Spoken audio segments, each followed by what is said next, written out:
Bom, então a aula de hoje, pessoal, é para introduzir vocês ao Linux, né? Então aqui tá o principal, né, representante do Linux, né, que é o Pinguim e tal. A longa data que é esse o mascote, né, do Linux. Então a ideia é mostrar para vocês, né, o sistema operacional de código aberto, né, ou seja, que ele é open source, então a gente consegue baixar ele, compilar e assim por diante, né, criar uma própria distribuição, se a gente quisesse também. Então, em essência, é um sistema operacional, né? Então, ele é um derivado do Unix, né? Então, o Unix ele foi criado pelo Dennis Rich e o Ken Thompson, né? E ambos também inventaram a linguagem de programação C, e isso foi feito nos anos 60, né? Nos primórdios, digamos assim, da computação. Então, o Linux inicialmente foi denominado GNU, né? Que foi desenvolvido pelo Richard Stallman, e o Linux ele teve seu, digamos, nome como kernel, que foi criado pelo Linus Torvalds, né? Então, esse aqui era um estudante da Universidade de Helsinki, né? Então, ele era um finlandês aí que, digamos assim, começou a criar o kernel em 91. Então, né, as pessoas começaram a chamar o GNU-OS de Linux, né, por causa do kernel que era feito pelo Linus Torvalds, né? Então, era como se fosse um Unix, né, uma junção da palavra Unix com o nome do aluno, né, que era o Linus Torvalds, né, então, e o nome dele não era Linux com X, né, era Linus com S, tá, que aqui foi um erro no meu slide. Mas então, quais são, né, as distribuições? Acho que a aula passada a gente falou um pouco, né, dessas distribuições de Linux, né, ou seja, como ele é um sistema operacional de código aberto, né, várias empresas e como uma comunidade, né, de usuários de computador criaram, digamos, algumas distribuições, né? Então, existem uma série de distribuições, aqui a gente mostra alguns ícones de alguns, né, o Arch Linux, Debian, Fedora, né, e assim por diante, o Gentoo Linux, o Mandriva, o Mint, né, que muita gente acaba usando hoje em dia como um dos mais práticos, o Ubuntu também, como eu falei na aula passada, o Slackware, que era um dos primeiros que eu usei, né, e o Debian também foi um dos primeiros que eu usei. Usei bastante o Red Hat, na época que ele não era pago, né, agora ele é um Linux que é Enterprise, então ele já é para empresas, então ele é pago. Depois eu usei um pouco o Fedora também, e aqui não tá, mas eu tenho o CentOS, né? Então, esses Linux, geralmente, eles se dividem, né, essas distribuições em aliás, dois principais tipos e essas derivações, tá? Então, o que são as derivações e o que são os dois principais tipos? Então, inicialmente, né, foi criado um dos Linux que é digamos, um dos tipos, que é o Debian, né, que tem o gerenciador de pacotes e os seus mirrors, né, de fornecimento de software, de pacotes, que são gerenciados, né, pela comunidade, e alguns Linux que foram derivados do Debian, né? Então, o Ubuntu nada mais é do que uma versão adaptada do Debian, aí uma empresa, né, se não me engano, sul-africana, resolveu a utilizar, digamos, alguns repositórios do Debian e customizar esses repositórios e criar uma distribuição própria. Né? O Mint também fez a mesma coisa, então o Mint também ela é uma das distribuições baseadas, né, no empacotamento Debian, e aí todos esses caras aqui eles usam um conjunto de pacotes do tipo .deb, né? A gente vai falar deles mais numa próxima aula. Esse outro conjunto aqui, né, de Linux, né, alguns deles foram separados, né, inicialmente, tá? E depois meio que viraram todos derivados do Red Hat. Então, o Red Hat é um dos primordiais, né, como eu falei, nas suas primeiras versões, lá nos anos 90, ele não era pago, né, ele era um Linux que era open source, normal, que conseguia baixar os CDs de instalação normalmente. E aí, o que aconteceu? Ele virou um Linux pago, né, ou seja, ele virou um Linux para empresas, para servidores, né, onde só existiam softwares que eram realmente estáveis, né, dentro da distribuição paga, e eles criaram outros dois Linux, né, que é o CentOS e o Fedora Linux, como sendo aqueles Linux de teste, né, que eles botavam, digamos, para a comunidade testar os novos softwares, né, como se fosse a release beta, né. Então, essas duas releases aqui, tanto o CentOS quanto a Fedora, são parceiros da Red Hat, principalmente no aquisito de testes, testes de novos softwares, novos pacotes. O OpenSUSE, antes de ser OpenSUSE, ele foi só SUSE, e ele foi também, a versão só SUSE, ela também foi paga durante um tempo, tá? Depois eles criaram, né, o OpenSUSE como sendo uma versão também gratuita. E também o Mandriva, tá? O Mandriva foi uma mistura, né? Existiu né, um Linux que se chamava Mandrake, né? Que seria o mago aquele, né? O Mandrake. E também no Brasil existia uma distribuição de Linux que se chamava Conectiva, né? E a Conectiva também investia muito, né? Era uma empresa que investia muito em dar suporte, né, aos servidores Linux e tal. Existia uma grande comunidade nos anos 90 a respeito do Conectiva. E aí o que aconteceu? Essa empresa, a Mandrake, né, ela veio e comprou a Conectiva. E aí a mistura do Mandrake com a Conectiva virou esse nome aqui, né, Mandriva. Tá? E é o que era usado até hoje. Depois, né, e aí esses tipos de Linux aqui baseados em Red Hat, né, eles se baseiam no gerenciador de pacotes do Red Hat, que é o RPM, se não me engano, né, é o Red Hat Package Manager, né, então todos eles utilizam esse mesmo esquema, e aqui todos usam o tipo deb, né, o apt-get e o .deb, e os outros, né, que seria a terceira categoria, são as categorias que, na verdade, não se enquadram em nenhuma dessas duas, né.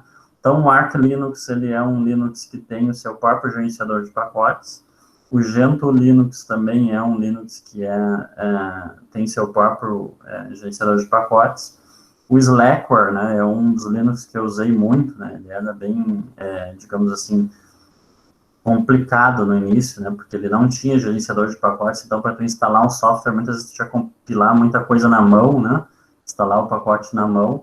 Então, ele inicialmente não tinha um bom gerenciador de pacotes, e depois ele passou a ter, depois de muitos anos ele passou a ter um gerenciador de pacotes, mas ele é um Linux mais avançado, eu diria assim, como o Gentoo. O Gentoo também, apesar de hoje em dia ele ter um bom gerenciador de pacotes nos primórdios, ele era um Linux que te obrigava a compilar a maioria dos softwares, né? Então isso era muito ruim, porque tu tinha que ficar preocupado com qual é o pacote que eu tenho que instalar, qual é a versão da biblioteca que eu tenho que instalar, e aí acabava sendo que o pessoal que usava esses Linux aqui, ele instalava uma vez, fazia tudo que tu precisava funcionar e nunca mais mexia, né? Ficava evitando fazer updates e atualizações de software, porque tu tinha otimizado, né, toda a tua máquina para o uso de softwares que eram interessantes. O Kali Linux, ele também faz parte do Debian, né? Ele deveria estar lá dentro, mas eu coloquei ele aqui também porque ele é um Linux que é voltado, né, para a parte de testes, né, testes de segurança. Então ele é um Linux bem difundido aí na comunidade de hackers, né? Então a galera usa muitas ferramentas que estão presentes nessa distribuição aqui. Então, se vocês procurarem lá, se não me engano, a própria empresa do Kali, ela fornece cursos, né, na área de segurança. Bom, então, se vocês quiserem ver outras distribuições, né, Linux, acho que nesse site também tem algumas distribuições de Unix, né, como o FreeBSD e tal, vocês podem dar uma olhada nesse site aí, né, futuramente. Então, o que eu falo, né, das distribuições que em alguns casos se tornaram pagas, né, então eles, como o Linux, né, a gente falou lá no início, ele é código aberto, né, então o que algumas empresas fazem? O código aberto é gratuito para tu desenvolver do jeito que tu quiser e também permite que tu venda, né, então o que acaba acontecendo? Algumas empresas, né, se solidificam, vão lá, pegam o código aberto e customizam para os seus clientes, né, criam uma série de pacotes para servidores, né, e softwares para que as empresas possam ter uma segurança e um suporte considerável e fazem com que esses Linux para servidores sejam pagos, né? Então, são casos de grandes empresas. Reparem que a Oracle, que é uma das empresas que também fornece banco de dados, ela também tem um próprio Linux, né? Se não me engano, a HP tem um próprio Linux também, né? A HPUX. E geralmente eu não sei se é Linux ou se é Unix que eles consideram, mas eles têm um Linux pago, assim, um Unix pago, né, e existem alguns outros casos aqui, Scientific Linux, Turbo Linux, né, e o Linux Mandriva. Então, qual é a diferença desse para os outros, né? Principalmente que os softwares que estão inclusos, né, nesse CD de instalação, ou DVD de instalação, ou se tu vai baixar o ISO da internet, Certamente são softwares que são otimizados e também estáveis, né, que não tem bugs de segurança, são amplamente testados. Esse tipo de instalação também vai pedir serial code, né, que nem o Windows, né, ou seja, vai pedir um código de ativação, e senão ele provavelmente em 30 dias vai parar de funcionar, ou vai dar alguma encrenca, né. E aí acaba acontecendo que a única diferença básica é essa, né? E eles visam esse grupo de, digamos assim, de empresas que trabalham com Linux, né? Para provedor, para, enfim, para grande disponibilidade, né? Para os clientes, como eu disse, assim, servidor de página, servidor de e-mail, servidor de FTP, né? De alto acesso, né? Um volume absurdo de usuários, né? Então as empresas grandes acabam aderindo algumas vezes a esse tipo de Linux, né, os Linux Enterprise, ou às vezes até apelam para o próprio Unix, né, então, como eu falei, algumas empresas têm seus próprios Unix aí, né, então, o que acabou acontecendo? Então, por que a gente, né, a aula passada falou de Linux, essa aula a gente está falando de Linux, né, então, o que acabou acontecendo, né, com o passar dos anos, né, o uso do Linux, ele vem crescendo, né, e principalmente nesse meio, né, onde a gente tem servidores, né, empresas usando o e-mail, enfim, usando web service, usando FTP para transferência de arquivos, usando VPNs para poder acessar determinados softwares que só rodam dentro da empresa, etc. Né, e acabou acontecendo que o Linux ganhou um bom mercado, né, então 60% dos servidores rodam Linux, né, e 40% rodam o Windows Server. Né, então, isso é um relatório, né, de 2013. Né, então, reparem que a tendência é que isso tenha já aumentado ainda mais nos dias de hoje. Né. Então, o Linux vem representando uma receita, né, ou seja, o pessoal acaba investindo no suporte do Linux, né, o pessoal que fica digamos assim, dando auxílio, né, na instalação, configuração e execução das coisas, aumentou em torno de 23,2%, né, na receita mundial dos servidores. Então, o Linux principalmente é usado como servidor de páginas, é o HTTP, o FTP, o DNS, que é o resolvedor de nomes, né, quando tu digita lá www.google.com, é esse servidor de DNS que converte, né, o nome que tu digitou para um endereço de IP válido na rede. Servidor de arquivos, né, ou seja, né, quando a gente quer usar um drive, aí, um ambiente virtual de compartilhamento de arquivos, que também é muito usado nas empresas, né, e também surgiu o Linux como desktop, né, como uma alternativa. Né, então, para quem não quer pagar a licença do Windows, né, que custa uma certa quantia, né, uma quantia bem considerável, eu diria, né, que se for comprar aí deve estar girando em torno de R$300, uma licença, né, original comprada na Microsoft, ou estou chutando que é mais ou menos para aí, de repente na promoção tu consiga um valor um pouquinho mais baixo, né, mas é um valor bem considerável. E também foi crescendo o Linux, né, no uso de supercomputadores, né, então se vocês quiserem acessar lá o top500.org, né, que vai mostrar os 500 maiores supercomputadores do mundo, né, vocês vão ver que 95% desses supercomputadores ele usa o sistema operacional Linux, né, no host, ou seja, a grande maioria, né, dos sistemas clusterizados, que a gente chama dos grids computacionais, eles usam Linux, tá? Então, isso é fato. Nas empresas que eu trabalhei para desenvolvimento, todas elas, né, que prestavam de processamento paralelo, todos os grids computacionais eram Linux, tá? Na época usavam o Linux, se não me engano, Fedora, tá? Mas isso depende, né? Cada empresa usa o que bem entender. Porque é tudo gratuito, né? A grande maioria deles. Então, a gente pode encontrar distribuições de Linux, né, rodando em outras coisas, né? Roteadores, firewall, switch, nossos smartphones que são Android, é uma versão de Linux, tá? Então, alguns consoles de videogame, né, como o PlayStation, também rodava Linux, o Valve Streambox, enfim. Alguns outros consoles também já rodaram Linux no passado, na PlayStation 2 rodou, enfim, uma série de outros consoles também rodaram, tá? Então, o que acaba acontecendo, né? A arquitetura do Linux ela é bem simplificada, né? Então a gente costuma dizer que ela é dividido, né, no hardware, o kernel, que envolve o hardware, e depois o software. Então, o kernel, né, que é o núcleo do sistema operacional, ele é considerado analogamente ao nosso cérebro, né? O kernel é o que comanda tudo, né? Ele que gerencia a memória do nosso computador, ele que gerencia o disco do nosso computador, ele que gerencia, né, os nossos hardwares, teclado, mouse, placa de vídeo, placa de som e todas as outras coisas através dos drivers, né, que são mapeados em memória RAM. E aqui a gente fala também, né, que o Linux se baseia muito no Shell, né, que é esse terminal, né, que eu falei que eu vou mostrar para vocês aqui, né. Então isso aqui é o comando, a linha de comando onde a gente costuma digitar aqui os comandos para visualizar determinadas coisas, né. Então a ideia principal é que o Shell, né, é o que processa as tuas solicitações, né, e repassa as solicitações para o kernel, né, e aí tu consegue acessar, né, as determinadas coisas que tu deseja via linha de comando, né. Então, a gente tem que ter uma sintaxe padrão para digitar os comandos, então, e os mais comuns, os shells, são o C Shell, o Bash, né, que também que é o Bounce Shell, e o Corn Shell. São os mais comuns, né, que estão disponíveis, né, eles têm algumas diferenças e algumas variantes, né, mas eles são interpretadores básicos.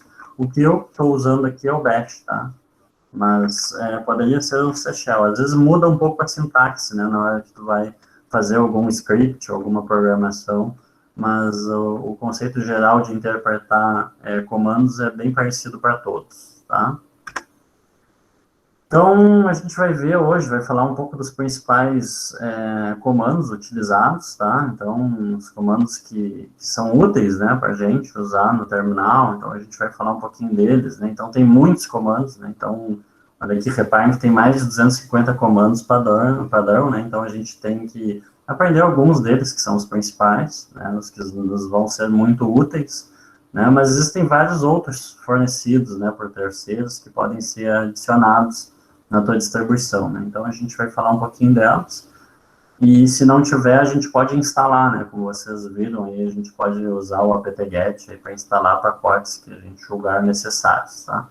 Então alguns pacotes não vêm previamente instalados, né? Algumas coisas, por exemplo, eu já instalei aqui na minha máquina, manualmente, para que a gente possa acessar e utilizar. Então, arquivos e diretórios, então a gente tem que entender como é que funciona, né, o sistema de organização de diretórios e arquivos do Linux, né, e esses diretórios são organizados numa estrutura semelhante a uma árvore.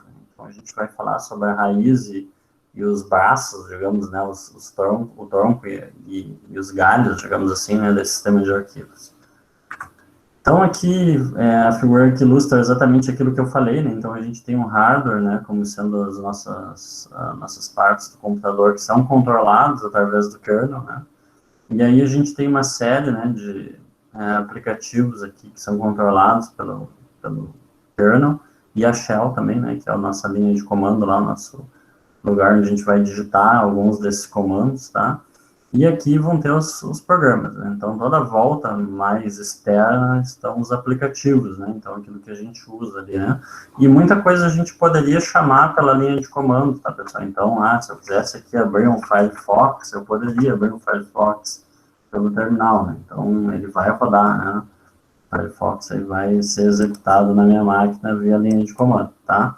Então, isso acaba acontecendo, né? Então, aqui ele aceita qualquer tipo de comando que vocês têm, né? E é como se fosse um invocador, né? Então, a gente invoca os softwares utilizando a shell, e é a forma mais simples, tá? É uma forma bem comum, digamos assim, né? Então, antigamente, a gente não tinha, né, tanto ambiente gráfico como a gente está tendo agora, né? Então, agora a gente tem uma série de ambientes gráficos bem bonitos, né? Alguns são até mais elegantes que o próprio Windows, né? Não sei se vocês viram o meu, né? O meu, algumas pessoas entraram atrasadas, então a minha configuração aqui, ela já parece um pouco mais ao Apple, né? Ou seja, ela já tem alguns ícones aqui embaixo, né? Eu coloquei os ícones que me interessam aqui bem grandes, né?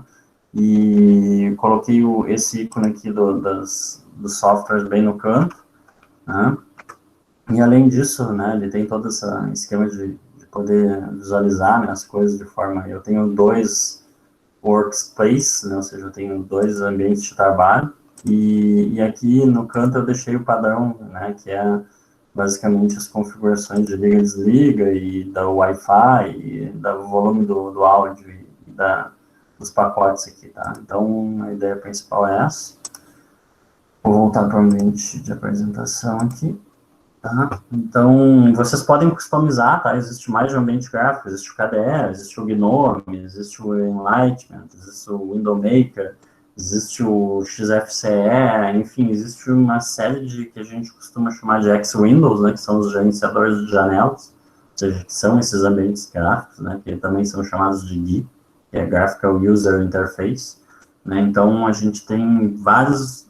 E cada distribuição daquelas, né, às vezes que vocês viram lá, utiliza um gerenciador de janelas como padrão diferente das outras. Então, por isso que a gente vai acabar gostando de um determinado Linux, né, da distribuição A, B ou C, só testando ela.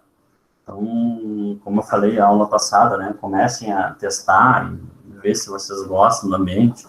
Ele é um pouquinho diferente do Windows, né, e a gente vai se adaptando, tá? Então, aqui é o Bash, né, como eu falei, uma linguagem de programação script, né, e ela aceita comandos, né, como a gente viu, então ela é equivalente ao CMD do Windows, né, então se vocês já utilizaram o command, né, o command prompt lá do Windows, né, o Bash funciona da mesma forma, é um terminal que a gente pode digitar os comandos e visualizar determinadas coisas, né. Então a gente digita o comando, dá um enter ali, e a gente também pode, através, né, do Bash, executar outras scripts de outras linguagens, né, do Python, do Perl, ou enfim, Java, e seja o que for, utilizando o Bash também, tá? Como eu falei ali, eu posso rodar um Firefox, né? O SIGWE, aquele que a gente viu lá que tinha que instalar, né? Tem o MindWM, tem esse SIGWin também, ele é um bash que foi portado para o Windows. Então, a gente pode instalar um ambiente de terminal, como esse que vocês viram aqui na minha tela, perdão, essa tela aqui, no Linux, no Windows, perdão. Né? Então, a gente também tem a funcionalidade de usar o bash dentro do Windows, tá? Na atualidade. Inclusive, aquele compilador lá, o DevC++ e o CodeBlocks, ele acaba usando, né, uma versão de Bash lá e uma versão do GCC que foi compilada para o Windows, tá? Mas, na verdade, ele surgiu inicialmente no Linux. Então, a gente vai falar de uma regra principal, né, que eu costumo ser chamada de Golden Rule, né, ou seja, a regra de ouro, que eu traduzi, né, que quando a gente não sabe o que um comando faz, a gente tem que ler o manual, né? Então, no Linux, o manual né, esse man, né, que seria, não é abreviatura de homem, né, mas sim de manual, né? Então, a gente utiliza o manual para ler. Então, se eu não sei como é que usa o ls, eu vou lá e pergunto, né? Então, venho aqui no meu terminal e escrevo, então, man ls. E ele te mostra o manual do ls, como é que funciona, a descrição. Reparem que a minha instalação aqui, ela está em, né, dos documentos de, como é que eu posso dizer aqui, dos manuais e, né, os documentos de auxílio estão todos em inglês, tá? Mas algumas distribuições permitem que vocês instalem esses manuais todos em português, tá? Então, ele vai ensinar vocês como é que usa, né, como é que bota a cor, como é que, enfim, mostra todas as especificações, e embaixo, geralmente, lá no final, tem alguns exemplos, tá? Então, e aí fala quem foi o autor, quem é que criou, e etc. e tal. E recomendo, às vezes, alguns outros comandos, né, que vocês possam usar. Para sair do manual, é só apertar ESC, se não me engano, ou Q, não, é Q. Apertam Q, tá? Então, não vão ficar tarvados, né? Às vezes a gente acaba ficando tarvado, né? Eu quero saber como é que usa o CD. O CD nem tem nem aumentado. Então, segue a morte. Vamos ver um outro comando que a gente vai aprender em breve. Então, aqui ele mostra, né? Fiquei travado, que eu consigo andar com a setinha, né? Para baixo, para cima, ler a documentação. Para sair, eu tenho que apertar aqui, tá? Não se preocupe, senão vão ficar tarvados. Né? Então, aqui é uma sigla em inglês, né? Que especifica aqui que vocês... Se tu não sabe o que faz, é REDTMF, né?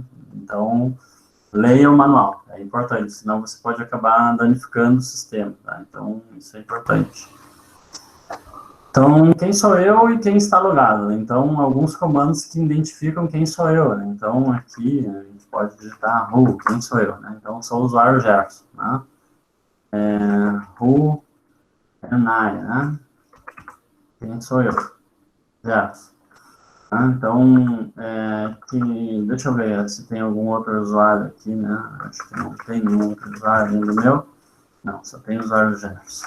Então, ou super usuário. Então, o super usuário, né, vai ser o root. Então, o root,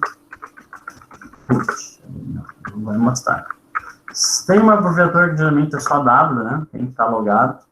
Então, se tu digitar W, ele já mostra, né? O único usuário que está logado é o Gerson, né? Então ele logou as 2 e pouco, né? Então, está usando alguma coisa de CPU, fala algumas coisas assim, né? A respeito do meu usuário aqui.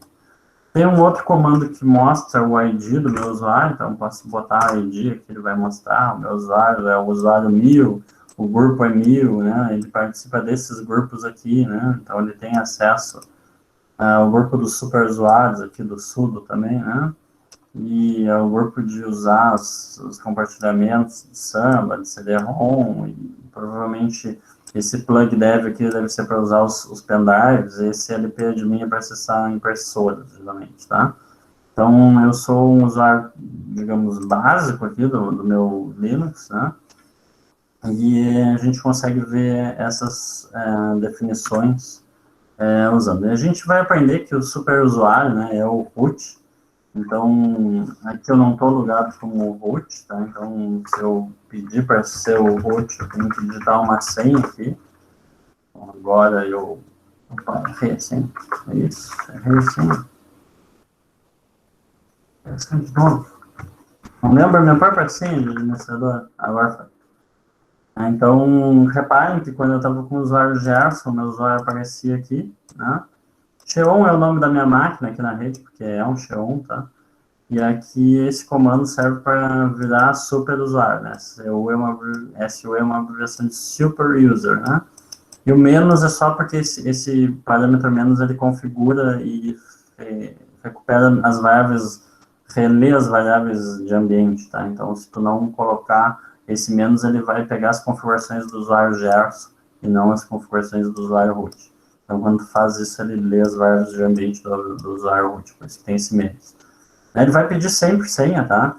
Só que eu também, aqui como usuário de Arsenal, apertei Ctrl D, né? Para sair, ó, para deslogar, vocês podem apertar Ctrl D, né? Então, eu apertei Ctrl D e ele deu sair automático. Mas vocês podem digitar, né? Se eu tivesse logado ali com, né, o super usuário, como eu estava antes aqui, né? Se eu digitar o root, vocês vão ver who am I, né? Vai aparecer que eu sou o root. Então, o que acaba acontecendo? Quando eu estou logado aqui, eu tenho várias formas de deslogar. Uma das formas é eu escrever logout, tá? Uma outra forma é eu escrever exit, tá? E uma outra forma, que é a forma mais rápida, né? Que é via tecla de atalho, que é o Ctrl D. Então, o Ctrl D ele faz o sair automaticamente, tá? Faz o logoff, né? Seria esse comando aqui ou esse comando aqui automaticamente, via tecla de atalho. Isso é para facilitar a agilidade, tá? Então, algumas informações do sistema, né? Como é que eu sei que sistema que está rodando na minha máquina, né? Então, existe esse comando chamado uname-a, né? E esse uname-a, ele imprime, né, qual é a versão do meu kernel do Linux que está rodando, né? Qual é a distribuição que eu estou usando aqui, que ano que foi compilado, né? Ou seja, meu kernel é 2020 aqui, né? Minha máquina é um x64, né? Ou seja, ela é uma máquina de 64 bits, tá? Então, eu consegui já a informação do sistema operacional dessa forma, né? Alguns sistemas operacionais possuem essa opção de voltando aqui, de digitar o lsb release-a, tá? Então, lsb release-a, e ele vai imprimir qual é a versão que eu tô. Então, reparem que eu tô com uma versão diferente aqui, né, do que aparece no meu slide, né, mas eu estou com a versão Ubuntu LTS 18.045, né, o Bionic, né, é o nome da release, né, então, basicamente isso. Mas em alguns casos, vocês podem pegar no barra etc, né, se não me engano, o Linux version, ou Ubuntu version, aqui deve ter geralmente um comando ou um arquivo, né, que fala a respeito da versão, ó, Debian version, e ele vai dizer que, né, reparem que a versão do Ubuntu é baseada nesse Buster Seed né, do Debian. Né? Então, aqui mais confirma aquilo que eu falei, né, de que o próprio Ubuntu é baseado no Debian. Então, isso é comum, tá? Mas, como eu falei, além disso, tá, pessoal, além desses comandos que eu dei aqui para verificar qual é o Linux e qual é a versão do Linux, né, tem um comando que vocês podem dar para verificar qual é o processador da máquina. Né? Então, é esse comando aqui, ó, cat /proc/cpu info, tá? Então, o que acontece? Como a minha máquina tem vários processadores, ele vai listar todos, tá? Então, eu vou botar um more aqui no final, só para ele não ocupar a tela toda. Né? Então, olha aqui, reparem que quando eu fiz isso, né, ele mostra que o meu processador é um Intel Xeon, tal, né?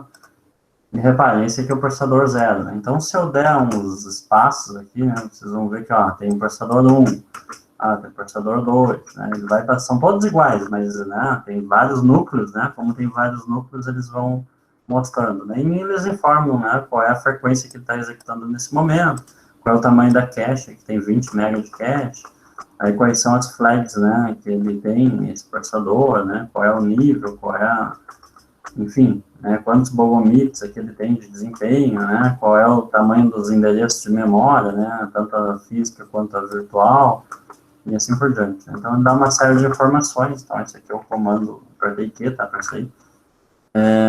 Esse arquivo aqui, né, o /proc, esse aqui é o info, perdão, esse arquivo aqui que dá as informações do teu processador. Eu acho que de memória também tem um main info, tá? Então, tu consegue ver quantos GB a pessoa tem de memória aqui, né?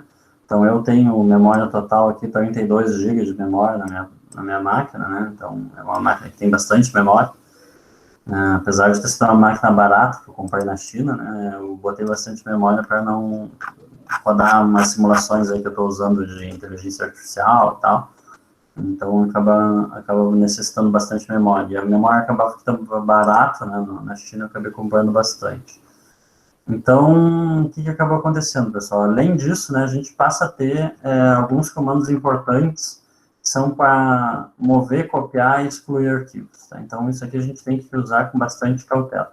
Eu diria que antes de começar a copiar, excluir, remover, é importante a gente aprender primeiro o ls, tá? O ls é equivalente ao dir lá, né, do command prompt do Windows, né, ou seja, ele é um comando que é abreviatura de list, né, que é para listar os arquivos, então a gente digita só ls, e geralmente ele lista os arquivos nesse formato, né. E quando tu dá um comando ls comum, ele não mostra os arquivos ocultos na pasta. Então isso aqui, tudo que é azul aqui é diretório, tá?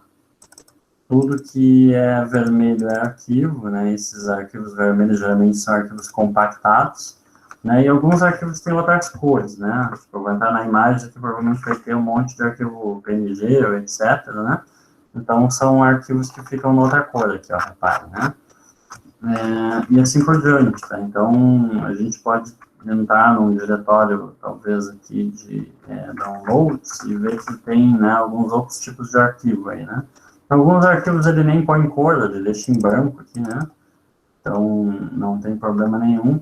Os arquivos compactados são vermelhos, os diretórios são em azul, tá? Então, eu estou só clicando duas vezes, né? Porque às vezes é interessante a gente colocar duas vezes esse clique, porque quando a gente quer colar, a gente pode usar o botão do mouse aqui, ó. Tô usando o botão do mouse, ele está colando, né? Aquilo que eu selecionei aqui. E às vezes isso é interessante, tá? Outra coisa que pode ser feita, se tu usa um mouse, às vezes, que não tem os tais botões, tu aperta os dois juntos, assim, e ele cola também, tá? Ele faz uma emulação do terceiro botão quando tu aperta os dois juntos. Não é o meu caso, né? O meu mouse tem três botões, e aí tu pode colar dessa forma. Por que eu tenho esse diretório aqui? Porque minha placa Wi-Fi, uma antiga que eu tinha, que não funcionou de primeiro, eu tive que compilar o driver, né, dela. Então, assim, o ls é importante, né? Ele funciona dessa forma, o ls ele mostra os arquivos. Se tu digitar ls-al, ele muda o formato, né, de mostrar e mostra os arquivos ocultos. Todos esses arquivos que tem um ponto na frente são arquivos ocultos, tá, pessoal? Então, tem uma série de configurações, às vezes no teu próprio diretório aqui, repare, né? Configurações do meu ambiente gráfico ficam dentro de alguns softwares, né, que tem configuração, por exemplo, esse visualizador aqui de canais de TV, ele tem uma série de configurações que ficam dentro desse diretório oculto aqui, assim por diante. Então, acaba que a gente tem que usar, né, esse comando para visualizar, né, então, como eu falei, eu quero entrar lá no arquivo de download e quero apagar um arquivo aqui que, não me importa mais, né, então, vou apagar esse arquivo aqui, né, não me importa, eu vou lá, digito rm e boto, né, o nome do arquivo, aí ele apagou, se eu digitar ls de novo, vai ver que ele sumiu o arquivo. Então, esses comandos de apagar, né, eles têm que ser usados com muita cautela, né, então, porque não vai para a lixeira, não é que nem o Windows, né, vai para a lixeira e depois. Se eu apagar pelo ambiente gráfico, né, pessoal, se eu apagar aqui, né, por esse ambiente aqui, né, geralmente ele vai para a lixeira primeiro, então ele tem uma lixeira aqui, né, então ele vai para a lixeira. Se eu usar comando lá, né, aqui eu tenho que ter muita cautela e muita certeza do que eu estou fazendo, porque eu posso, né, danificar, né, o meu sistema de arquivos. Então, outra coisa importante é fazer cópia, né? Então, eu quero copiar um arquivo. Bom, então esse diretório aqui está no lugar errado, esse, né, arquivo está no lugar errado. Então, fazer um cp daquele documento.pdf. Então, como que eu digitei tão rápido, né? Os alunos devem estar perguntando, né? Como é que o professor, né? Então, aqui na linha de comando, toda vez que vocês colocam o início do arquivo, vocês podem apertar Tab. Vou dar um exemplo aqui, tá vendo que tem 2 arquivos do CNPq, né? Eu botei, e estou apertando Tab várias vezes, ele me mostra as 2 opções que tem, né? Então, vou iniciar um arquivo com T, repare que tem o teste, tem o Thomas ali, ó. Tem teste, Thomas e TV Channels, né? Então, apertando o Tab, ele me mostra as opções. Ou autocompleta, né? Se eu tentar copiar o rematrícula, ó, ele vai direto, apertei Tab, eu só escrevi Re e apertei Tab, ele já completou para mim. Então, isso facilita, às vezes, na hora de digitar o comando. Então, se for copiar o documento para a pasta, né, /home, /Gerson, né, posso fazer dessa forma. Então, ele já foi, né, então, /home, /Gerson, pwd é o comando que mostra, né, o diretório ativo, né, então, agora eu estou no home Gerson, então, o documento vai estar aqui, né, vou digitar de novo, o documento veio para cá, né, esse documento PDF. Então, reparem que antes ele não estava aqui, né? E o move, né, o MV, é o contrário. Ele serve tanto para renomear arquivos, quanto para mover. Então, se eu der um move, documento.pdf, para de volta para dentro do downloads, né, downloads aqui, ele, vai mandar o arquivo direto para o downloads. Então, se eu entrar de novo no downloads, o documento vai estar lá de novo. Então, o documento está aqui de novo, né? Então, existem algumas coisas importantes que a gente tem que saber, tá, pessoal? Que é assim, o comando de CP, ele copia, né? Então, se eu quiser, eu copio o documento para outro documento 2.pdf, sei lá, fazer um backup, ele copiou, né? Então, tá ali os dois.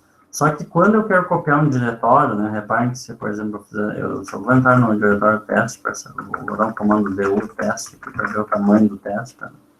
Não é muito grande. Então, se eu der um CP, aliás, né, no teste, para teste 2, digamos que eu posso fazer um backup, né?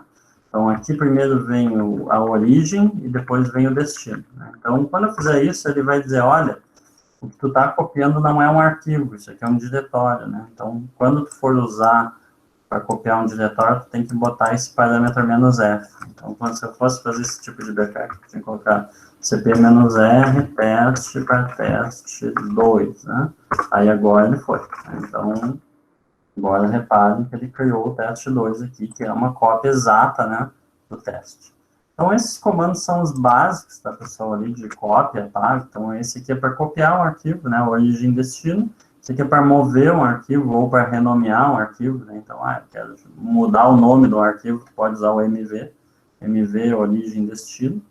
Né, e também eu posso excluir, né, e aí eu sugiro que vocês usem o comando rm com cuidado, né, quero apagar lá o meu arquivo do documentos 2, né, então usem com calma, ele vai apagar, não tem mais volta, não sumiu e não tem como dar um retornar, ele não retorna, tá.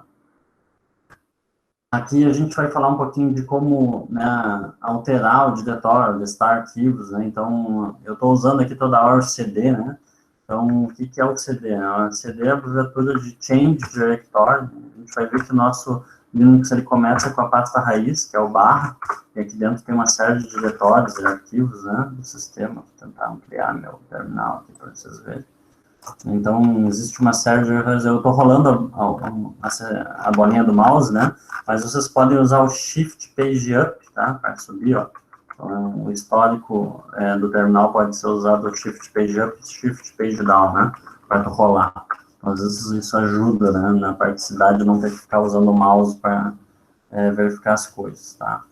Então, aqui, reparem que, né, tem todos os diretórios que meu sistema tem instalados aqui, né, e esse é o diretório raiz, que a gente costuma chamar, né, e a gente pode usar o diretório do padrão do usuário, né, e se a gente digitar só CD, ele volta para o, né, reparem que ele colocou aqui, ó, esse til, né, e esse til, ele é a abreviação de home, né, então reparem, quando tu dá um PWD, ele mostra que tu está no teu home directory, né, então tu não está lá na raiz do sistema, está dentro da pasta home, dentro da pasta Gerson, né, que é o teu usuário padrão vai guardar todos os arquivos dentro dessa pasta aqui. Então, se eu digitar só CD, né, se eu estava lá onde eu tivesse, podia estar no CD/tmt, por exemplo, e eu quero voltar para minha pasta padrão, eu posso digitar só CD, ou CD til, e ele volta para minha pasta padrão, né. Então, esse til é a abreviação de /home, alguma coisa. Então, se eu fosse copiar alguma coisa, né, eu vou lá no /tmt, eu tenho um arquivo aqui que me interessa, eu quero copiar esse config alguma coisa para dentro da minha pasta pessoal, dentro do downloads, né, às vezes isso economiza uma série de comandos a serem digitados, né, porque aí no lugar desse /til aqui, eu tenho que digitar /home, /gerson, né, para depois downloads. Então, né, reparem que isso aqui é uma forma de economizar na hora de dar comando, né, então, copiou, CD, fui lá para minha área, reparem que vai estar aqui dentro, né, um arquivo chamado, dentro do download, perdão, um arquivo chamado config alguma coisa, né, então, tá aqui, nessa porcaria aqui, nem sei o que tem dentro, né? Então, vou dar um -rf, para apagar esse rf forçado, né, nem sempre precisa fazer isso, só um rm já basta. Vamos lá, então, o ls, né, então o ls é um comando que lista, né, os diretórios, os arquivos, então é o mais comum que eu estou usando aqui, né, que estão vendo toda hora digitando ls aqui. Vamos lá, a gente também tem um comando cat, né? Então o que é o comando cat, né? Eu vou fazer um teste aqui com vocês. A primeira coisa que eu vou fazer é abrir aqui um editor, tá, de texto. Então a gente tem alguns editores aqui direto, né, vou dar um cd no documentos, por exemplo, documentos, entrar aqui. E, ó, reparem, já tem até um arquivo aqui, né, cat install, né, para a gente ver o que tem dentro dele, né? Então, reparem que, né, quando eu fui instalar aqui, pessoal, os pacotes de inteligência artificial, né, para placa de vídeo, aí para quem usa NVIDIA, né, eu tive que instalar, né, os drivers direto do fabricante. Então, eu criei um arquivo de install.txt aqui que lista o que tem que fazer, né. Tem que baixar o pacote, tem que instalar aqui uma chave para o repositório, tem que baixar esse arquivo, instalar esse arquivo que tu baixou do repositório, e tem que fazer uma série de outros, né, downloads e instalações. Né? Então, reparem que eu instalei uma série de bibliotecas, CUDA CNN, enfim, para redes neurais e assim por diante. Então, esse aqui é um arquivo que está cheio de comando, aí, por isso que está cheio de comando, aí, instalando coisas do Python aqui, né? TensorFlow e tal, bibliotecas de imagem e tal, aqui imagem e o OpenCV também é para imagens, coisas para tu rodar em cima da placa de vídeo, tá? Instalei os drivers da NVIDIA também, enfim, uma série de coisas aqui, fiz atualizações também de algumas formas. Então, é um arquivo texto, tá? É um arquivo normal aqui de texto, né? E a gente pode escrever assim, para identificar aqui que arquivo que é, file install, ele vai dizer, ó, é um arquivo ASCII texto. Tá? Então, esse file aqui é um comando para identificar que tipo de arquivo que é. Então, eu tenho um arquivo de texto aqui, e esse cat, ele serve para listar, né, o arquivo, ou concatenar arquivos. Como é que funciona concatenar? Concatenar seria somar arquivos. Então, se eu tivesse, eu vou criar aqui, vou criar arquivos com algumas palavras dentro. Então, eu vou criar um arquivo com o meu nome. Eu vou jogar para dentro do arquivo tmp1.txt. Então, criei um arquivo que tem o meu nome, ele foi criado aqui. E vou criar, né, vou botar aqui um número qualquer aqui, sei lá, para dentro de um arquivo 2, tá? Então, né, se eu der um cat no tmp1, ele vai mostrar o meu nome. Se eu der um cat no tmp2, ele vai mostrar o número que eu acabei de criar. Né? E se eu der um ls, ele vai mostrar os três arquivos, o install, né, o tmp e o tmp2. Então, se eu quisesse, por exemplo, somar, né, digamos, né, esses dois arquivos num só, eu podia pegar e colocar cat tmp1, tmp2. Aí ele vai mostrar as duas coisas juntas. Para que serve esse maiorzinho que eu usei aqui na versão maior, assim, nesse sentido? É para jogar para uma saída. Então, eu poderia colocar os dois juntos em cima de um arquivo 3. Então, ele vai lá e jogou. Criou um arquivo 3. Então, ele jogou a minha saída. Reparem que ele não listou, né? Quando eu fiz aqui, ele não listou. Quando eu fiz a primeira vez, ele listou. Quando eu fiz jogando por TMP, ele não jogou para a tela. Ele jogou para dentro desse arquivo aqui. Então, esse sinal aqui serve para dizer, ó, joga o resultado desse comando para dentro do tmp3. Então, aqui, se vocês fizerem um cat no tmp3, agora vocês vão ver que o resultado tem que ser exatamente esse aqui, né? Então, professor, que legal, né? Dá para fazer algumas concatenações, né? Então, a gente pode fazer isso, né? Eu quero fazer um cat do install junto com o tmp1 e jogar para dentro, né? De um arquivo aqui, arquivo arc.txt, né? Ele vai jogar lá para dentro. Tem uma diferença entre também, que eu acho importante dizer, entre usar esse maior e usar o maior. A gente pode usar o maior. Qual é a diferença entre usar o maior e usar o maior? O maior, se esse arquivo arc já existir, né? Vamos fazer um caso aqui, né? Se eu colocar aqui, se esse arquivo arc já existir, ele vai apagar o que tinha antes, né? Vai apagar e vai jogar o resultado para dentro desse arquivo, apagando o que tinha antes. Eu vou fazer isso aqui. Então, antes de fazer esse comando, eu vou salvar ele com o mouse aqui, tá? Vou dar um Ctrl C para não executar. E vou mostrar o que tem dentro do arc, né? O arc está todo aquele negócio e meu nome no final aqui, né? Então, se eu fizer o comando, né, que eu tinha salvado aqui, reparem que ele vai sobrescrever o arc, vai apagar o que tinha, né? Antes tinha essa série de comandos aqui, e agora, se eu der um cat no arc, ele vai ter só o que tinha no tmp3 somado com o que tem no tmp1, ou seja, vai ter meu nome duas vezes e um número do meio, provavelmente. Então, vai ter o meu nome aqui duas vezes, em cima e embaixo, e um número no meio. Tá? E apagou o que tinha antes, né? Só que se eu fizer esse mesmo comando, fazendo barra aqui, né? Maior, sim, perdão, ele não apaga o arquivo. Ele pega esse arquivo arc, abre ele no final do arquivo e continua adicionando, né? Então, ou seja, o resultado esse comando aqui vai ser jogado abaixo do meu nome aqui. Então, se eu fizer, eu quero pegar o cat tmp2 e 1 e jogar para dentro do arquivo. Então, eu vou jogar o número, né? Vai ser o número do meu nome. Então, ele vai ficar com meu nome, um número, meu nome, um número e meu nome de novo. Tá, vamos fazer isso. Enter, né? Então, se eu pegar e dar um cat no arc, para ver o que tem dentro do arc, vai ter que ter meu nome 3 vezes, como deu aí, e o número 2 vezes. Então, reparem que quando eu faço isso, ele adiciona, se o arquivo já existir, né? Se esse arquivo arc já existir, ele abre e segue escrevendo abaixo. Escreveu essas duas linhas aqui abaixo, né? Manteve o que tinha antes e adicionou coisas novas. Tá? Então, isso aqui é interessante, tá? Essa diferença entre esse e esse aqui. Acho que isso era uma coisa que eu tinha que mostrar para vocês. Voltando lá, né? Então, ele serve para exibir algo na tela, ler o conteúdo de um arquivo, né? Criar um arquivo novo e modificar um arquivo. Tá? Então, a gente pode modificar. Então, um caixinha interessante da pessoa para fazer determinadas coisas. eu quero ler um arquivo que eu não sei o que é, eu vou lá, dou cat, o nome do arquivo, ele mostra o arquivo na tela, logo de cara, né?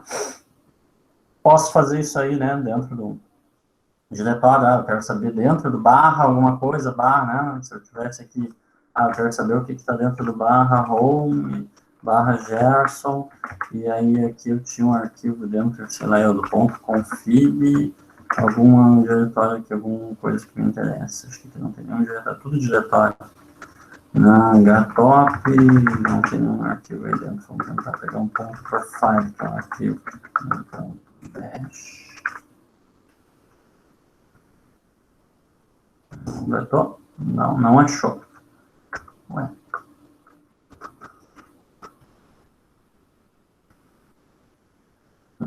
Tem.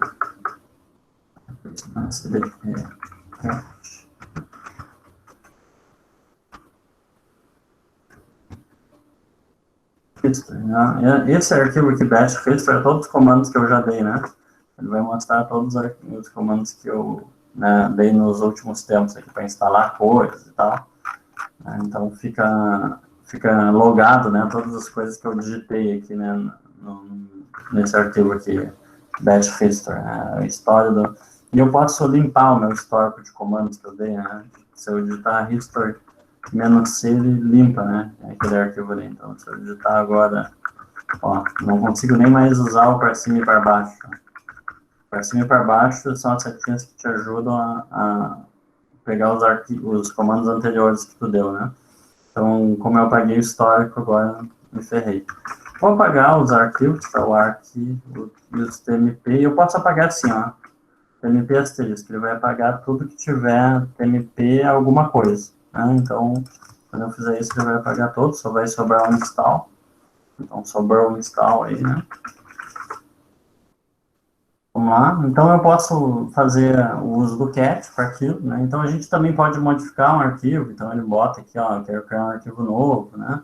A gente pode também usar um editor para acrescentar coisas, ou a gente pode também usar o eixo, né? Que eu fiz ali, eixo, né? Colocar o texto qualquer aqui e jogar para dentro do arquivo, né? Arquivo 1.txt. Ele criou o arquivo lá, né?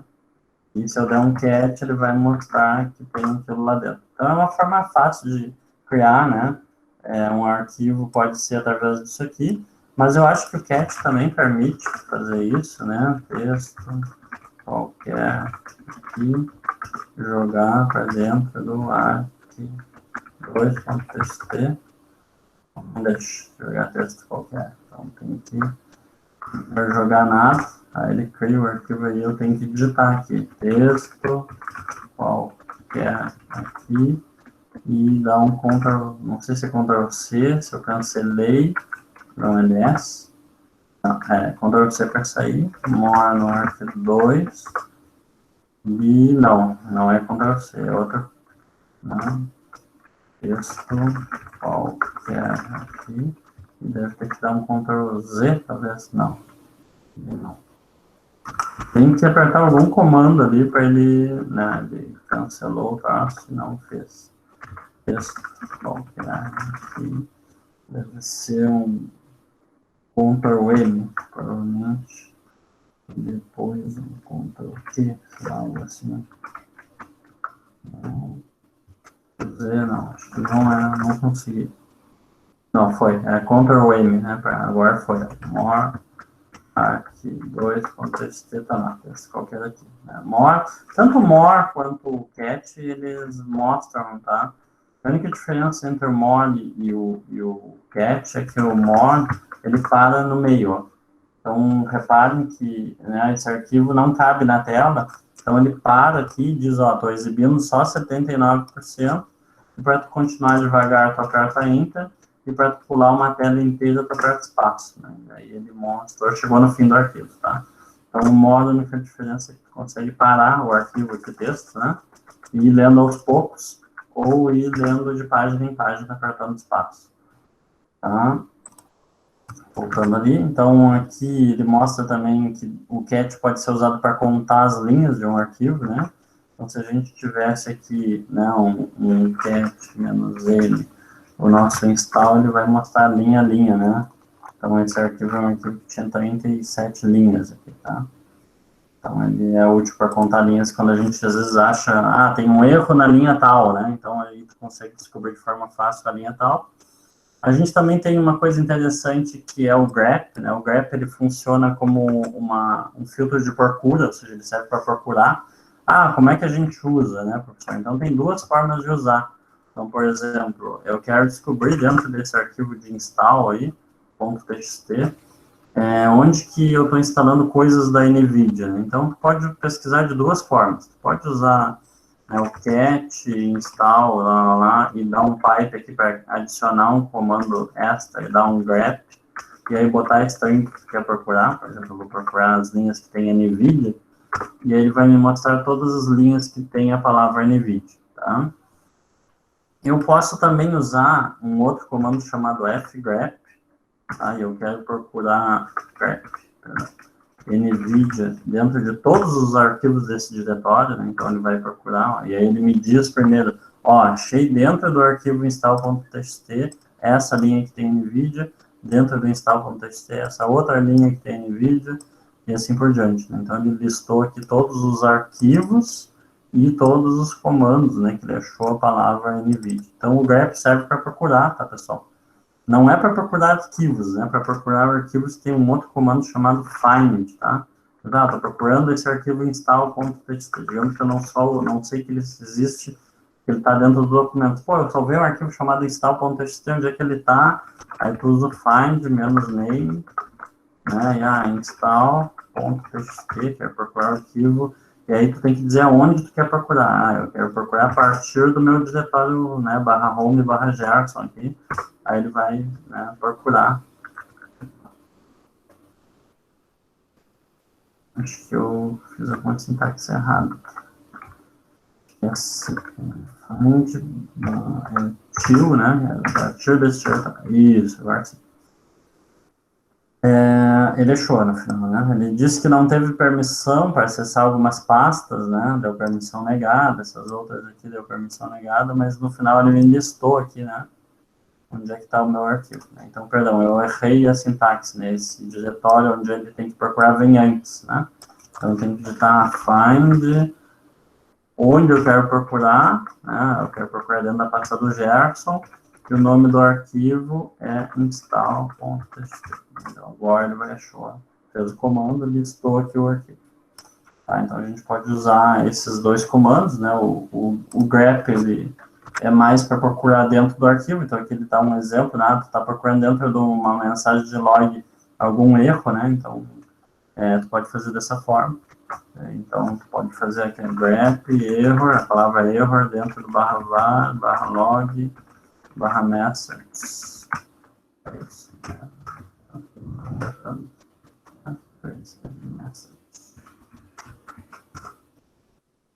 Diz que nem tenho esse arquivo, né?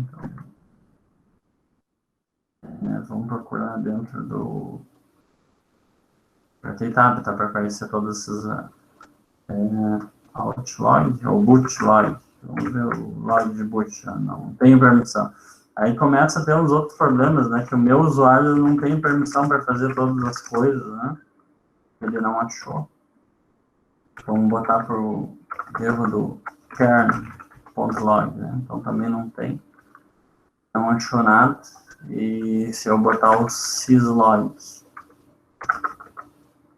quem sabe, tem sorte. Achou erro. Então aqui ele achou a palavra erro, né? Dentro do syslog, aqui dentro de uma mensagem de erro aí, ó. Error batch in media, CC, deu problema. Tá? Vamos lá, voltando. Posso usar o more e o less, tá? Então, eu mostrei para vocês como é que funciona o more, né? Então, deixa eu ir de novo nos documentos. Então, install, né? Se eu der o more install, eu consigo visualizar aos poucos. A diferença do less por more é que eu consigo voltar. O more eu não consigo voltar, eu só consigo ir para frente. Se eu digitar less, aqui, além de eu ir para baixo, né? Ó, eu posso voltar para cima. Ó, tô descendo. vou até o fim, volto até o início, né? Então eu consigo, essa é a única diferença. Ambos para sair é apertar Q, tá? Para sair é sempre Q, nesse tipo de comando aí, tá? Outro que é importante é para ver o espaço livre no disco, né? Então, se eu digitar disk free aqui, df é a abreviatura de disk free, né? Ou seja, quanto espaço livre eu tenho. Então, ele vai mostrar todos os diretórios aqui, aí tem uma série de coisas que estão montadas, né? Mas eu no meu barra aqui, que é o diretório principal, né? Eu tenho uns, sei lá, 50 GB, 33 estão usados e 14, né, estão livres, né? Então, o que acaba acontecendo? Reparem que eu tenho um SSD NVMe e tem um outro disco aqui que é um disco USB externo. Esse aqui é praticamente 1 tera e tem 800 GB ocupado e cento e poucos disponível, né? O meu disco de backup aqui, né? Aqui tem um outro disco, que é o meu NVMe do Windows, né? Então, esse aqui é um disco que tem 500 GB aproximado. 400 estão em uso e 30 e poucos estão livres, né? Então, professor, como é que tu sabe isso, né? É pelos números, mas tu pode digitar, se não me engano, no DF menos H, né? E aí ele mostra em gigas mesmo, né? Então, olha aí, agora ele ficou mais bonito, né? Então, o professor aqui tem um disco por Linux que tem 48 GB, 32 estão usados e 14 estão livres. E o uso, percentual de uso é 70%. Isso aqui é tudo coisas que ele montou aí para usar alguns aplicativos, tá? Mas aqui tem o disco, né, que nem eu falei, externo, USB externo, tá? Tá num case aqui. E aqui eu tenho um outro disco que é para o Windows, tá? Então ele está aqui montado nesse diretório aqui. Ele poderia ser acessado a partir desse diretório aqui, e ele tem 417 GB, 385 está em uso, 32 estão livres. Então, o outro comando é o DU, né? Então, o DU ele serve para mostrar o tamanho do arquivo. Então, se eu pegar o DU menos install, ele vai me mostrar, o install tem 4 bytes, né? Então, tem que dar, se não me engano, também é DU menos H, e aí ele mostra, né? O install tem 4K. Né? E aí, ele, né, se fosse um outro arquivo, né, que a gente viu lá no Downloads, o ponto para o diretório anterior, Downloads, aí. Ponto serve para voltar para o diretório anterior, tá, pessoal?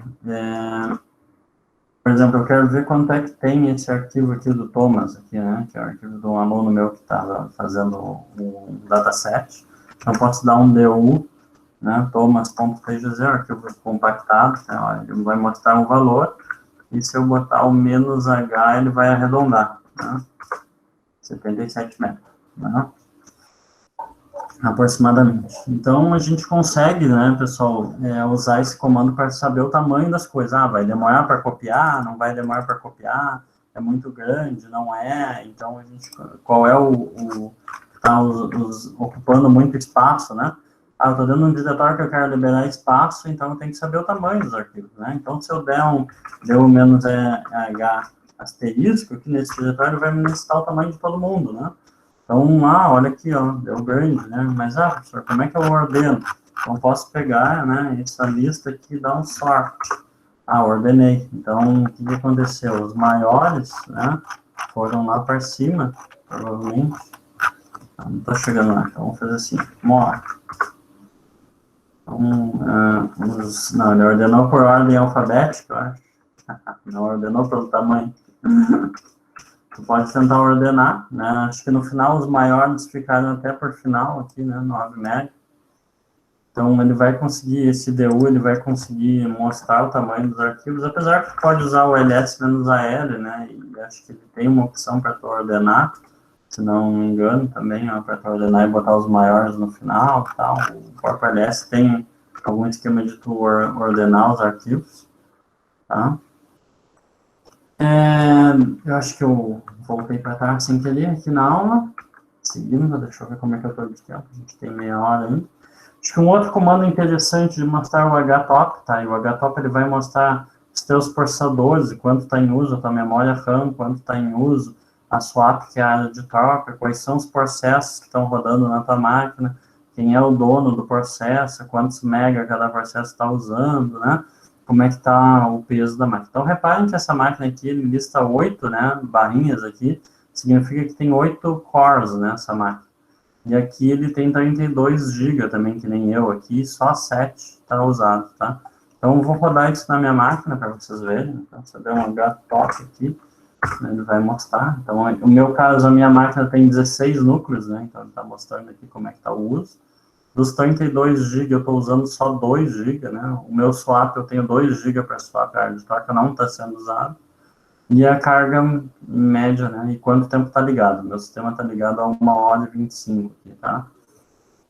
E aqui tem as coisas que estão sendo usadas aqui, né? Então, o Chrome está usando aí 400 e poucos mega aí, e alguns dos processos aí, assim por diante, tá?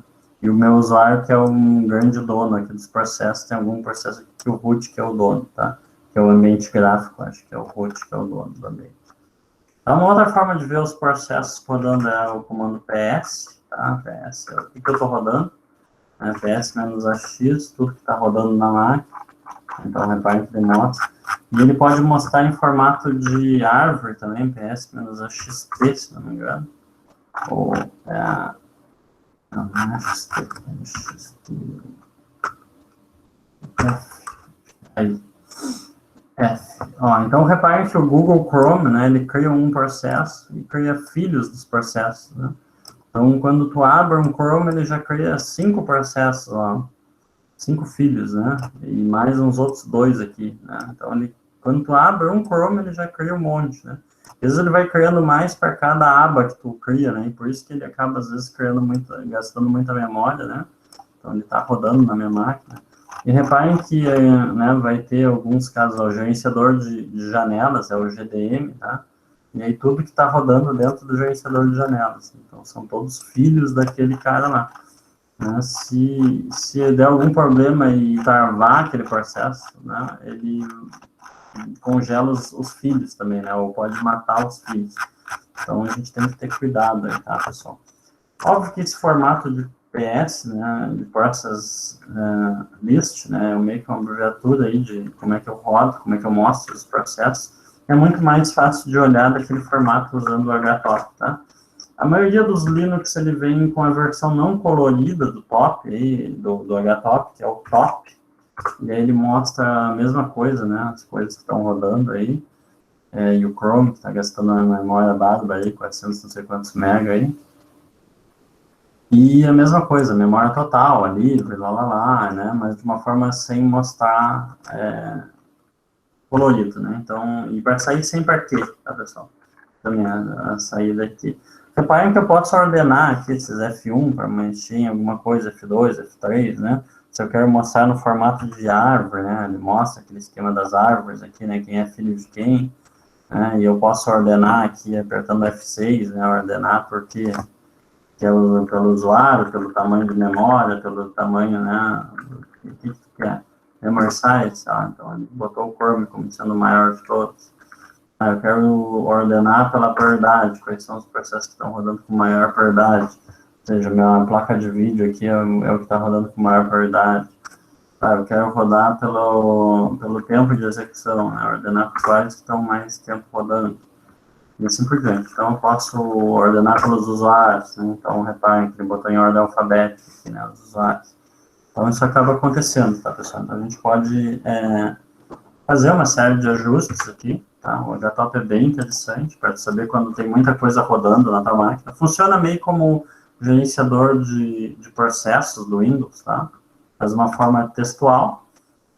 A gente vai falar um pouquinho da estrutura de diretórios do Linux, né? Então, os diretórios principais são o /bin, onde ficam os executáveis binários de todos os usuários, o /boot fica os arquivos de carga de inicialização do sistema, o /dev fica onde estão os dispositivos, né, do teu sistema operacional, vai ter um arquivo para mouse, vai ter um arquivo para HD, todos os dispositivos são mapeados em um arquivo. O etc. é um diretório onde fica todas as configurações específicas, né, do teu Linux. O home, onde ficam os usuários, né, os diretórios dos usuários.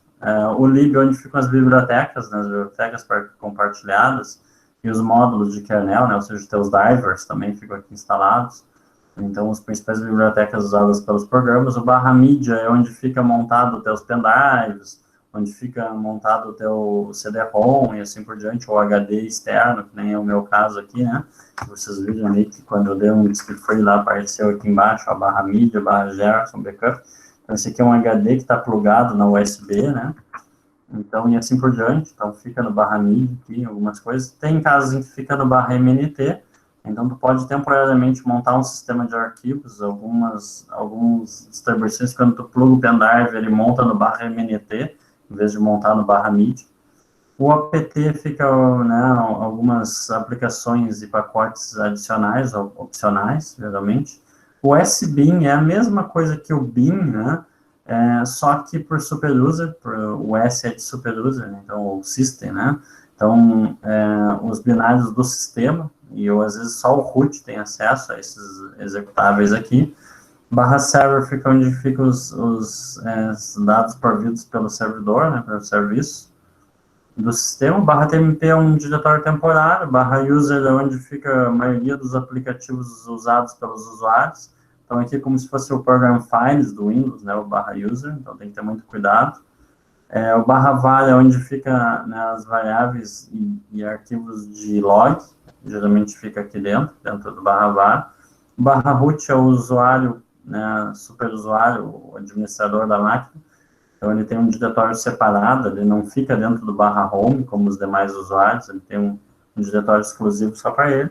Né? E o barra proc é um diretório virtual que tem, né, a documentação do kernel, os status, os processos, né, e os dispositivos ali que estão sendo usados. Né? A gente conseguiu ver informações da memória e do CPU usando o barra proc, CPU info, e o barra proc, barra main info, ali, que eu mostrei para vocês. E o barra é o raiz de tudo, né? Então, aqui onde fica, né, quando a gente dá o CD barra, a gente foi para a raiz, né? Reparem que todos esses diretórios que ele falou ali tem aqui, né, o etc, o home, né, o dev, tem o lib, né, tem o media, tem o mnt, tem o proc, tem alguns a mais até, né, tem o root, que a gente falou, tem o barra var, o barra usr e o barra tmp. Então, a grande maioria dos diretórios, que são os principais aqui, ele listou nesse slide aqui. Então, esse barra é como se fosse o nosso C2 pontos lá do Windows, tá, pessoal? Então, a grande maioria dos Linux, eles funcionam dessa forma, tá? Então, a hierarquia de diretório do Linux, né, o barra é como se fosse o C2 pontos, e o sistema de arquivos fica lá no topo da árvore, né? Ou seja, aqui dentro da barra, a gente vai ter o barra bin, o barra etc, o barra home ali. Então, a gente viu para que serve cada um. Barra MNT, o OPT, né, o barra proc, né, então aqui a gente consegue pegar as informações, aqui o diretório do superusuário, né, o diretório, né, semelhante ao bin, só que executáveis do sistema. TMP é um temporário, né, usuários que usam para armazenar aplicativos, então o padrão é o barra user, barra local, né, o usuário quando vai instalar um software novo, ele vai geralmente instalar dentro do barra user, barra local.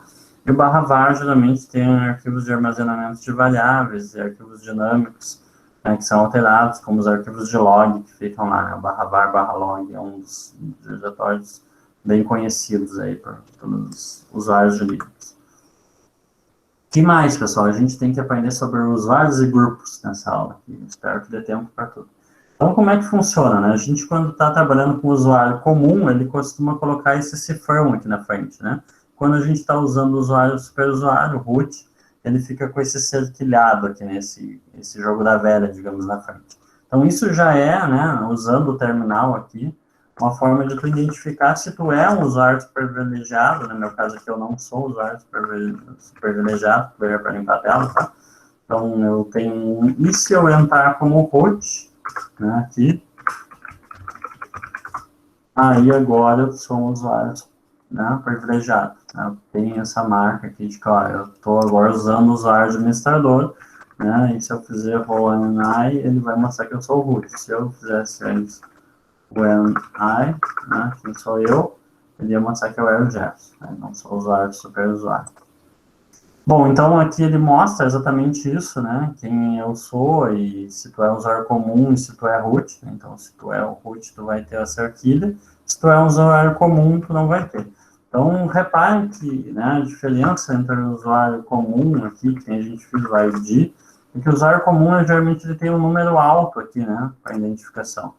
O usuário tem um grupo alto. E o GID também é um número alto. Quando eu estou usando o usuário root, né,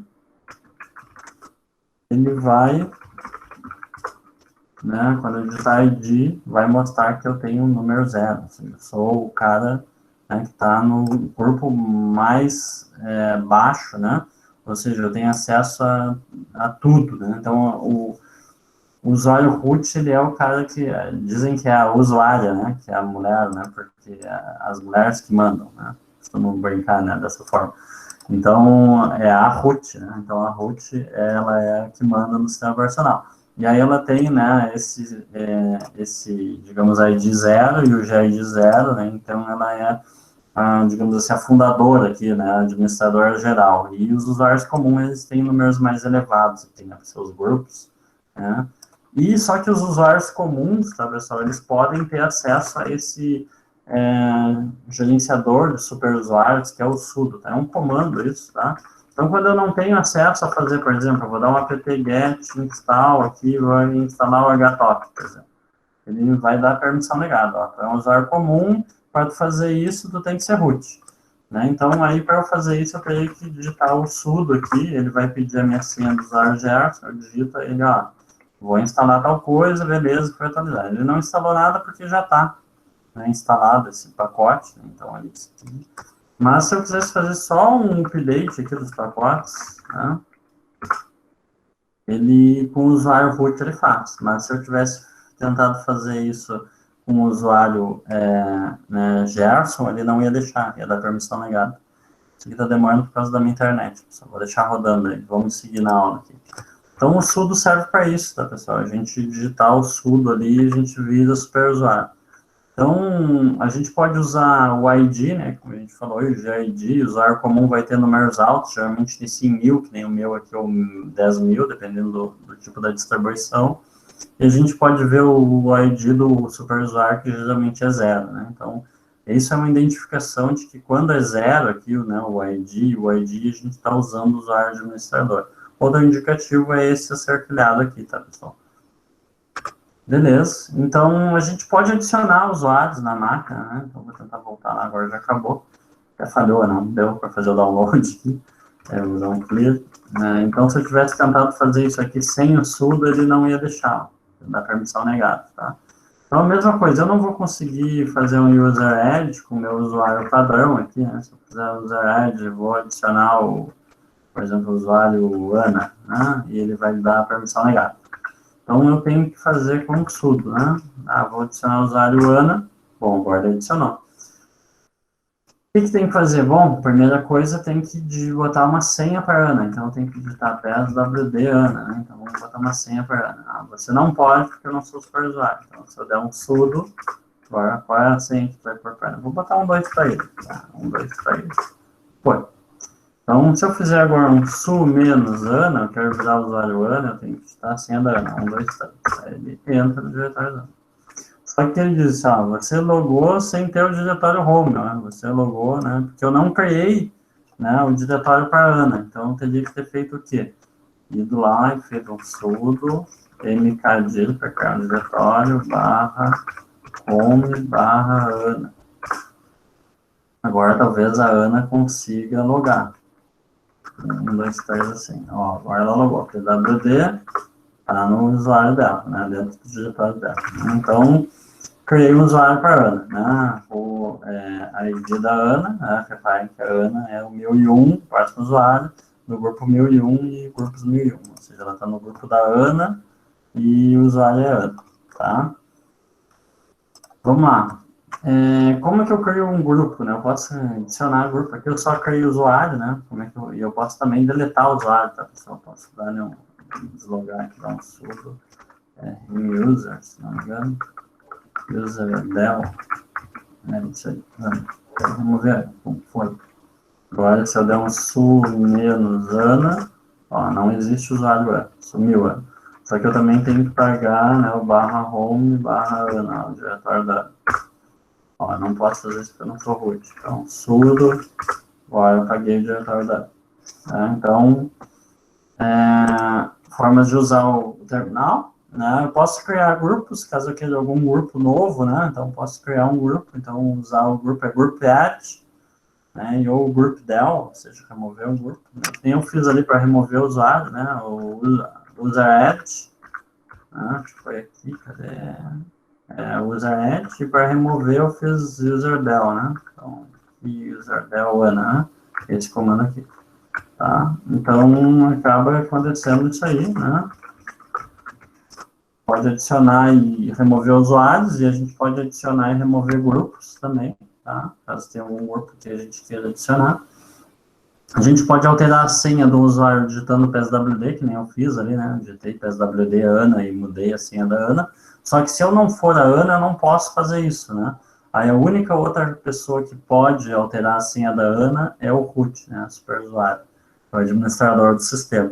Então, se não for eu mesmo a mudar a minha senha, só o superusuário vai fazer. Ou alguém que tenha permissão de sudo, né? Posso usar o sudo. Nem todos os usuários têm acesso a sudo, tá? Então, onde é que fica isso? Lá no barra, etc, sudo users, né? Ele diz, ó, não tem permissão, né? Então, tem que dar um sudo aqui, ele vai listar que, né, alguns usuários, eles têm acesso, né? Então, aqui o meu usuário deve estar dentro do grupo, né, do sudo, e aí ele vai deixar eu adicionar, né? Aqui tem um include, né, de outro diretório, mas como eu estou no grupo, né, ó, os membros do grupo do sudo, né, então o meu usuário está nesse grupo do sudo, né, também a gente fez o ID ali, né, a gente viu que eu estou no grupo do sudo, então o meu usuário, ele pode usar comandos de superusuário, desde que use o sudo na frente, né? Então o sudo ls barra root, ele consegue. Se eu não usar o barra root, eu não tenho permissão, né? Então, esse aqui é o comando, né? Essa mensagem é a mais comum, né? Do Linux quando a gente é um usuário comum, né? Então, permissão negada. Tu não pode fazer isso porque tu não é... Como é que funciona o sistema de permissões do Linux? Então, quem que pode fazer as coisas, quem que não pode fazer as coisas, né? Então, a gente tem que distinguir três grupos, né? Um é o usuário que é o dono do arquivo, um é o usuário que é do mesmo grupo do dono, e o outro é um usuário qualquer, né? Então, aqui são os três grupos, o usuário dono do arquivo, usuário do mesmo grupo e outros usuários. Então, onde que eu vejo isso? Professor, olha lá, quando eu dou vou entrar no diretório documentos lá, né? Então, ls-r. Então, repare, né? Aqui existem umas marcações. Isso aqui tudo é diretório, arquivo comum, né? Não é diretório, é arquivo. Se eu criar um diretório aqui, né? Eu vou criar um diretório temporário, tá? Vou dar um ls-l, como eu fiz outra vez. Apareceu o diretório aqui, ó. Reparem que ele mudou de cor. Uma outra coisa que aconteceu é que apareceu um D na frente, ó. Então, quando aparece um D, esse D já significa que ele é um diretório, tá? É um indicativo. Mesmo que ele não apareça colorido, como apareceu aqui em azul, né? Esse D mostra que ele é um diretório, tá? Owner, grupos e outros, né? Ou seja, owner, que é o dono, o grupo e others. Então, é assim, ó, cada grupo tem tais permissões. Aqui são as tais primeiras do grupo, aqui são, aliás, do dono, owner, as três primeiras do grupo e as três últimas são dos demais usuários. Então, o que acaba acontecendo? Se a gente pegar esse arquivo install aqui, né, eu, como sou o dono, né, o dono é o Gerson aqui, né, e o grupo é o Gerson, então, esse arquivo, para mim, que sou o Gerson, eu posso ler e escrever o arquivo, tá? Para os outros, né, para os outros que são do mesmo grupo que eu, ou seja, para os usuários que são do grupo do Gerson, né, eles vão poder só ler o arquivo. E para os demais usuários também só vão poder ler. Então, a gente poderia, né, vou fazer que nem eu fiz lá, user Diana, né, sudo, pswd Ana, sudo, sempre esqueço. Onde está isso? Sudo mkd barra diretório para. Então, o que acaba acontecendo? Se eu fosse a Ana, né? Sou Ana, assim, né? Se eu tentar listar os arquivos aqui, ó, eu vejo diretório temporário, lá. Eu tenho permissão, a Ana tem permissão para ler, porque ela é o author, né? Então, ela conseguiria ler. Se ela der um cat no install, ela ela consegue ler, né, o arquivo. Reparem que deu tudo certo, né? Mas, se o Gerson vir aqui e fizer o seguinte, eu quero mudar, né, as permissões, change owner, ou change group, né, ou mudar o modo, né? Eu quero fazer o seguinte, para o pessoal que é, né, os outros, eu vou remover essa permissão. Eu não quero que eles possam ler. Então, eu venho aqui, dou o "-r", né, no outros, se não me engano, grupo do outros, menos, ou é só, vou testar aqui, install. Então, menos 1. Se eu der um ls menos al de novo, reparem, né, que a permissão de leitura aqui sumiu, ó. E sumiu para todo mundo. Né? Mas, então, reparem que a Ana agora, né, antes ela tinha acesso a leitura, as coisas, agora ela não vai ter mais, né? Então, foi removido. Então, se eu voltar lá para o usuário Ana, né, o Ana digital 2, 3, aqui assim, né? Eu vou lá, dou um ls menos al, eu consigo ver o arquivo que está aí, mas se eu der um cat no install.txt, ele vai dar permissão negada. Ou seja, eu removi a leitura, né? Na verdade, eu removi para todos aqui, né? Quando eu fiz aquele menos R, ele tirou tanto para o dono, quanto para os do mesmo grupo, quanto, né, por causa da... Então, como é que funciona esse sistema de permissões? Vejam que é RW e X, tá? RWX, leitura, escrita, execução, leitura, escrita, execução, leitura, escrita, execução, tá? Então, como é que funciona, né? O R, ele vale 4 em octal, o W, ele vale 2, e o X, ele vale 1. Então, se eu somar todos esses, né, reparem, se eu somar 4 mais 2 mais 1 dá 7, 4 mais 2 dá 6, 4 mais 1 dá 5, 2 mais 1 dá 3. Então, todas as combinações. Então, se eu quiser dar todas as permissões, eu tenho que somar todos esses números. E como é que eu faço isso, né? Vou voltar para o usuário de Gerson. Deixa o comando chmod, e aí eu digo, para os 3 primeiros, são os donos daquele arquivo, eu quero dar todas as permissões. Então, eu somo 4 mais 2 mais 1 dá 7. Então, todas as permissões para aquele usuário. Para o usuário do mesmo grupo, eu só quero dar leitura e execução. Então, leitura é 4, a execução é 1, e somados vai dar 5.